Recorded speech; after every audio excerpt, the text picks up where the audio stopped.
3 erreurs que j'aurais aimé savoir dès le début de mon changement alimentaire.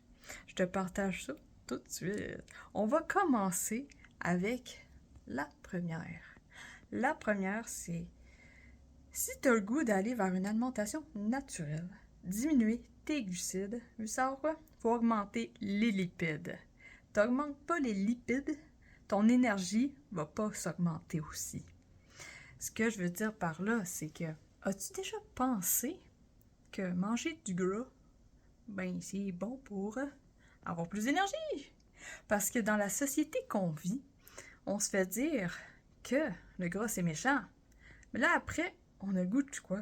Perdre du poids, avoir plus d'énergie. Ah, manger trop de sucre, c'est pas bon. Fait que là, on se met à diminuer le sucre. Mais savais-tu que on a deux sources d'énergie? Glucides et lipides. Alors, si tu diminues les glucides, il faut augmenter dans les lipides. Ça, c'est mon premier conseil. Augmente tes lipides. Alors, deuxième truc. Quand on va vers une alimentation faible en glucides et haut en bons gras, si tu as du poids à perdre, là, ça se peut que tu aies un feeling de genre « Oh mon Dieu, j'en perds donc bien beaucoup. » Tu sais que ça va vite. Mais au début, la perte de poids, c'est une perte d'eau. Puis ça, ce que ça veut dire, c'est une perte d'électrolytes.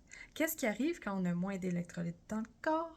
Sodium, potassium, magnésium, les principaux qu'on entend. C'est qu'on peut avoir plusieurs mots comme « Ouf! » Le mal de tête. Le manque d'énergie. Crampes musculaires. Bref. Alors, ce que je conseille, c'est dès le début que tu changes ton alimentation pour aller vers une alimentation faible en glucides ou en bons gras, augmente tout simplement tes électrolytes. Que ça soit un sachet d'électrolytes, que ça soit mets salé ton repas. Puis quand je dis salé ton repas, le sel Himalaya. Sel Himalaya, le sel de mer, bref, le sel de table, c'est un sel transformé. Alors, va vers du sel de plus haute qualité. Ça, c'est mon deuxième. Faire en sorte d'avoir un bon apport en électrolytes. Troisième, super important. Vraiment important. Sois en harmonie avec tes propres décisions. Sois patiente et constante.